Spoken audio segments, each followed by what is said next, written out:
तो भाई साहब हम आ गए हैं दाल चावल खाने के लिए। ये ऊपर आप देख सकते हैं, ये दाल है और इसके नीचे चावल है और इसको क्या बोलते हैं, पतीला। ये पूरा पतीला भरा हुआ है। राशिद मोबाइल पे लगा हुआ है और रिजवान भाई खाना खा रहे हैं, दाल चावल खा रहे हैं। इधर फयाज है, खाओ बाबा खाओ। और ये जो दो बंदे हैं इनको सज़ा में बिठाया गया है। सज़ा ये है कि ये रोटी खाएंगे, दाल रोटी खाएंगे। और इधर सामने जावेद जतोई और ये रामे,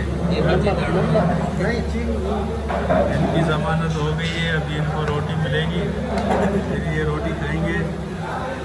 और हम तो आए भाई दाल चावल खाने। दाल चावल आज बुध का दिन है। दाल चावल खा के फिर मिलते हैं आपसे। नाविक भाई हेलो। दाल चावल